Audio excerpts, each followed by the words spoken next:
Gentlemen, may I have your attention, please? The show starts in 10, 9, 8, 7, 6, 5, 4, 3, 2, 1. Ladies and gentlemen, welcome back to Invest in Yourself, the podcast series. I am, of course, your host with the most feel better, and I'm here today with Ray from RaysFlavs, or Flavs, right? It's RaysFlavs. RaysFlavs. That's a tongue twister trying to say that 20 times. Little RaysFlavs action. It's a little flavory on the tonguish. There we go. Already starting the episode off with some interesting quotes. But guys, you know what it is. This is a show to help you grow, monetize your podcast, but also learn from podcasters who are doing it different levels. Ray, thank you so much for being on the show. Oh man, my pleasure, bro. We had you on last week and you blew my freaking audience away. I can only hope to bring as much value to your audience as you did of mine. I don't know if that's even possible, but because you are a very dynamic speaker, but I will try my best, my friend. For anybody who's not viewing this on YouTube, you should go over to the YouTube channel. Links in the show notes down below. But I am red as a tomato with the kindness that you are telling me, sir. You're blowing so much smoke up my behind. I can't believe it, but I love it. I love it because it's I am a dragon sometimes, my friend. Ray, yes, as Ray alluded to, I was on a guest on his show, and it should be in the feed after this episode. I'll make sure that it's right after this. So next week, after you listen to this episode, you can listen to my episode on Ray's show where I talk about podcasting and that with Ray, and my story. But Ray, this is not about me. This is about you. This is all about you. No, it's not. I gotta stop. I gotta stop because I'll probably start asking you questions since I'm podcast guy. I gotta remember, you're gonna be asking the questions. That's what I gotta stop. Yeah, it's the flip of the role. It's a change. It's hard when you're a brand new podcast and you do interviews and you go on to be interviewed. You're like, oh, yeah. I'm the one asking questions. I don't normally talk. But yeah, enough of me talking. Ray, introduce yourself to my audience so they can know who you are and what you're about. No, oh man, thank you guys for having me. First of all, love your audience, love your people, love your community.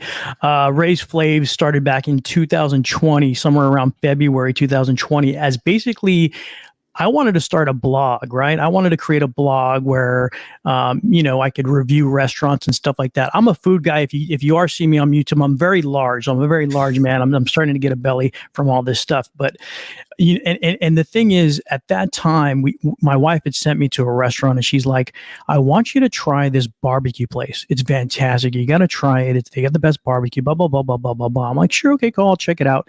Go check it out. Unfortunately, the food was just horrible. Long story short, the guy was mean to my wife as well on top of that.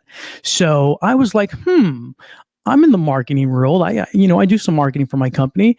There's some power behind marketing. There's some things that we can do here. So I was very kind. I try to be very nice to people. So I was like, I'm just going to create a blog. I'm going to hide behind the scenes. I'm going to be in somewhere in the webiverse, and I'll create this blog and I'll write about reviews on restaurants, and I'll tell people how good it is, how bad it is, honest reviews. But then I told my art director about it, and he's like, hell no, you're not going to hide behind anything. You're going to create an Instagram. You're going to do videos. You're going to do photos, you're going to do honest reviews. And that's where I started back in 2020 in February. Unfortunately, we all know what happened. The world knows what happened. You guys know what happened in March 2020, COVID, and all restaurants shut down. And so I unfortunately couldn't review restaurants because they're all shut down. So me and my son started doing long form videos, and we started learning how to cook on site in my backyard in a fire pit, started doing a lot of barbecue stuff, started getting momentum in the barbecue world. Love the long form. They took away IGTV. Long story short, I love the long form. I love doing reels, but I really love sitting down and talking to people and finding out what it is that drives them, why they do what they do, and what is their passion. And then my show is about passion. I love it. I love how it started with barbecuing. Yes. And now you're talking about passion, which barbecue is a passion. If you go down anywhere in the southern states, it's a religion pretty much. 100%. So your why, if you had to sum up your why of why you started RaysFlavs, what was your why? I think it's much like my all-time favorite interviewer, which is Huell Hauser. I don't know if you remember that. If you're old enough to miss it, your crowd might be a little. There is some older people in my crowd. They would love this guy because he wasn't like on Channel 7. He wasn't like on Channel 5, Channel 4 news broadcasts, big interviews, big technology. He was on PBS. And he went to bakeries. He went to places where things were unique, where the story was unique, where the people were the story. And so for me, my why is I believe, and I don't know how much time I have, but with the little bit of time that I have on Earth, I want to be the person that actually records every person's story. So whether that's somebody who does sculpting, whether that's somebody that does painting, whether somebody does guitar, whatever it is, and I don't care if they're famous, I don't care if they're not famous. It's all about the story. The other day I did a story in Los Angeles about a guy who builds bikes out of scrap metal, about a trash. So that was my big story. The guy builds bikes out of trash. So my why is I want to know why do you do what you do? What is your passion? And that's my why. I love it. I love that idea of learning about other people's passions to share, because who knows, maybe someone else's passion is going to influence someone else. Like, yes. Hey, oh my God, this guy makes bicycles out of trash. That's so cool. I want to start doing that. And boom, next thing you know, they're the bike guy in the world, That's yeah. Freaking genius. I love that.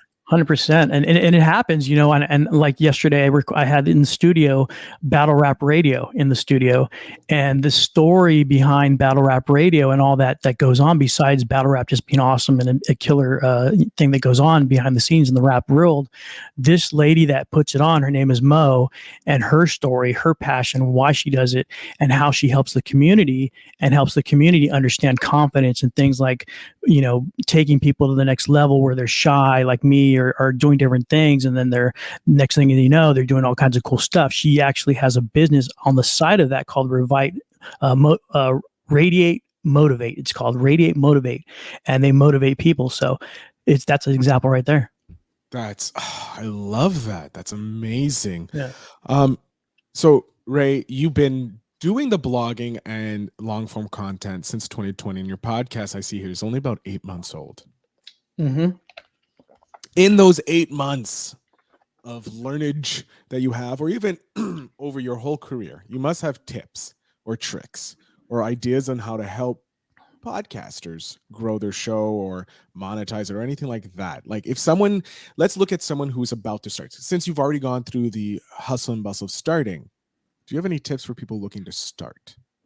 Yeah, I think the starting part is easy because now the reason why I just started this year in podcasting is because it wasn't that easy before. Mm-hmm. Before, a lot of the apps actually charged you. Before, you had to have the P4 or the track machine to do all this stuff like that. Now you can literally grab your phone and go into people's faces and go, "Duh, buh, buh, buh. Oh, what do you think about this?" And buh, buh, buh, and you're interviewing with your phone. You can literally do that now with the apps. Back then, you could never do that. So it's definitely become a lot more easier. So I'll give you some tangible advice. Here's some basic advice. Number one, don't have kids. That's number one. I didn't ask for life tips here. I'm asking for podcasting tips. That's because literally my biggest challenge, I'll tell you my two biggest challenge right now. Number one is my day job. I'm literally working right now. I work from home, but don't let my boss see this on YouTube. Number two, the kids schedule is so crazy. Like can you imagine like trying to tell your guest Phil Better to be on the show at a certain time, and he's trying to figure out what time to be on there, and you're like, okay, that's cool, but at 1 o'clock I got to pick up my kid, and then you're like rushing out the door. And Phil knows this from experience. When he was on my show, like we literally ended right at 1. Number one, to because time is important to him, but number two, I literally had to go pick up my kid from 3rd grade at that moment. So be wise, be careful with your time. And Phil knows a lot more better about that. Phil Better. Oh, it's just glowing me up here. Oh my God, I don't know what to do. But yeah, no, time management is so important. Without having like a scheduling link for your podcast or anything like that, it just makes life so much more difficult because you're trying to fit everything in and you're trying to remember everything. and having that sequence, like just having that scheduling going here, pick a time. These are the times I'm available. What works for you is Yes. better because it saves on the emails back and forth or the messenger, text messaging. I'm thankful that you told me about Tidy Cal, dude. That changed the game for me, like big time. Like, because you tell people like you were seriously like you go back and forth, you text, you DM, blah blah blah blah blah. Oh, what about this? What it changes the way that they look at it, the way that the guest looks at it. It's like, yeah, I want you on my show, but you tell me when you can come on based on these dates, and It's they're more actually professional. it's way more professional. Because like I love podcasting. I love independent podcasters. They're their best. However, they're looking at podcasting completely different because this is a business. If you think about it, and I tell a lot of people in my personal life, and I haven't said it much on the podcast, but if you have a podcast, you have a radio station. That's how it is. If you have a YouTube channel, you have a TV station. You are publicly broadcasting your stuff to the world because everything's going into streaming. So like I was just talking with, you run a network. If you have a YouTube channel and a podcast, you have a media company. You produce media. So you are now a media company. If you start thinking like it as a media company, you'll start growing as a media company. And first stage is have a calendar for people to schedule out. Know when people are coming on your show. Ray, unfortunately, my calendar didn't really advise me about your tiny bowl failed you today, my friend. Yeah, it did fail me. It's because for some reason it wasn't reconnected to my Google account, and it really damn. So I have to go through. Luckily, the interviews that I have today were already scheduled before that incident, but I went in to check if I was missing any today, and I'm not. So I'm very happy. But one of the things a tip I'm teaching everybody, and for you to remember, Ray, is check to make sure you're still connected to your Google or email or your Outlook or whatever it is supposed to be connected to on a regular basis, or else you're going to be screwed. Up the creek, as they say. Up the creek without a paddle. Ray, in your 8 months or in your 2 years of doing RaysFlavs, you've probably amassed a dozen or more great memories or moments that you really reflect upon and say, wow, this is why I do this. Can you share one of those with us to let my audience know like there are chances for some amazing occurrences to happen within podcasting? Yeah, I think there's a couple, but I'll bring up one. When I first realized how much I loved long form, and this was when I interviewed Roger Art. His name is Roger Art, and he's a painter. He's a famous, or not a semi-famous, Peruvian painter from Peru. And I went to his home to interview him. He didn't come into my studio. I actually went into his home, and the reason I wanted to do it at his home is because he had inside his living room all of his artwork pasted across every single wall in his home. So you can imagine I was able to shoot B-reels all the way through his house and take B-reel of all the paintings that he has, number one. And then number two, we sat in such a way where he was sitting behind a wall of most of his paintings. And so it created this beautiful look. And then just asking him the questions that I had, and I'll give all credit to God, but the things that I started to ask him, where he started, how he started, why he did things, and those are the kind of the way I stage my show is from that moment. It's like how I started from his origin story, how I started from taking it into the middle of his life and his older years when he was in college, and then slowly into his older life when he was an older painter, now more a graphic artist, into the corporation stuff, and out of the corporation stuff even into later years when he gets into teaching for kids at a community center there in his neighborhood. That whole thing, that picture that I have in my head is a great memory because it really paints a picture of my show. Oh, I love that. That's an episode I'm going to go listen to, the one with Art, because that's Roger. I love Art. Roger Art. I love artists. There's just hearing their stories so unique, and the way that they go about painting and how they get their muse and all that. It's always so interesting to hear. Thank you for sharing that.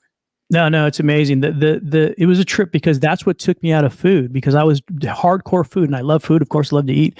But all these painters, I started interviewing more and more painters, more and more sculptors, and they were just so like they brought me into their world. Like they were just so willing to share. They had their picture photos out and they would show me all their paintings. And what was really cool, one of my other guests was a sculptor, and he didn't just talk about he didn't even want to talk about himself. He talked about another artist for half of the show. So it's crazy the humility that these people have when somebody has passion. And most of the guests that I talked to this about Mo the other day, yesterday. A lot of the guests, thank God, that I bring on, they really don't have this like I'm doing it for the money kind of thing.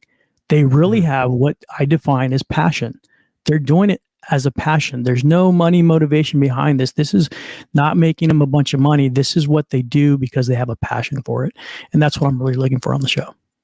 I love that. And it calls to you because you're passionate about learning about people's passion. Like the questions you asked when I was on the show, man, were great because it made me fall back in love with podcasting because it goes in cycles with your passion. Thank you. Because your passion does go in cycles because you're doing it so much. Your work, like this is my job, so it went from passion to job. So now I'm not loving it as much sometimes. But when I get, I'm afraid of that. I was going to ask you that, like, because I saw some guy on YouTube say the same thing. He's like, dude, I was doing streaming like Twitch, like 7 days a week, making a ton of money, tons of subscribers, everything like that. But he's like, he said the same thing. Like it became like just a job. So then it flipped on him where his day job was his passion. His passion was now his day job. So he's like, you gotta go back. So I was like, sometimes I'm like, damn, man, I wish, sometimes I wouldn't get so many phone calls on my cell phone for my day job. But that actually humbles me and like keeps me in that day job setting and forces me and locks me into certain, like I'm complaining about the time schedule, but you know what? That actually forces me into a certain time of schedule. And now I'm going for it. I'm going for that hour or two that I only have, and I'm hitting it hard. So I'm kind of thankful for the job I have. Good thing I like the job I have. Good thing I love my customers. But if I didn't, I think that's how I would balance it like that.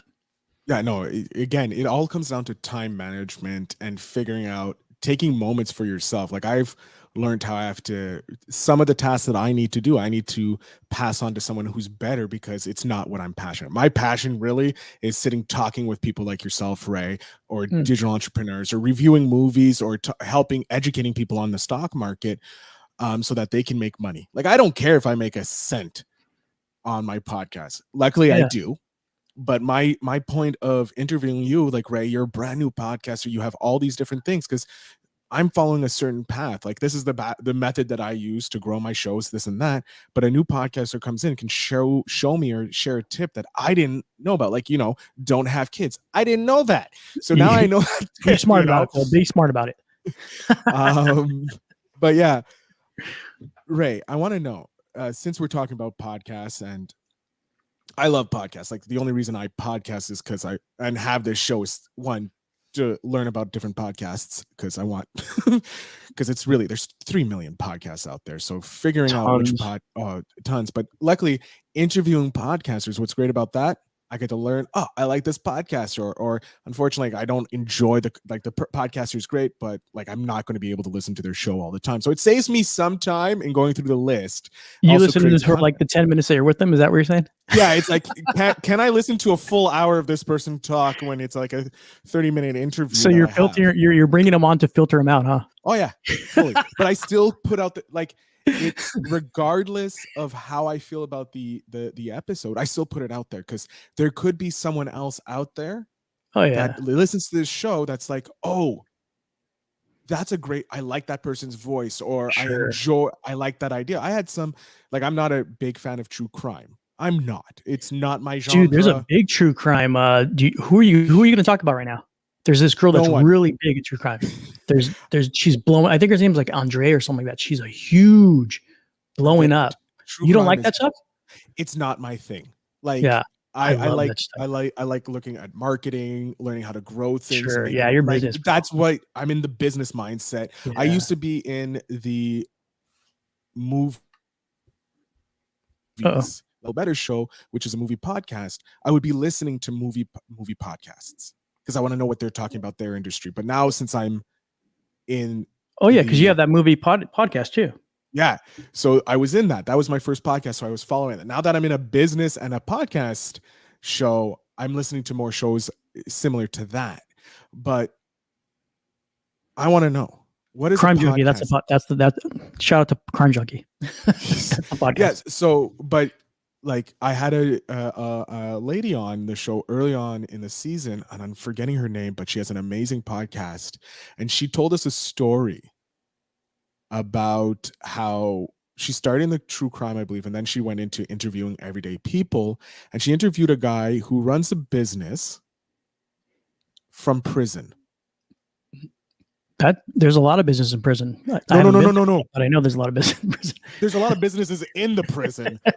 He runs an agency that deals with legitimate clients in the real world while he's incarcerated. He built it from jail. Wow. Now we think we have problems. Like how do you bring your clients into the cell there? Yeah. How do you do the business meeting? How do you meetings?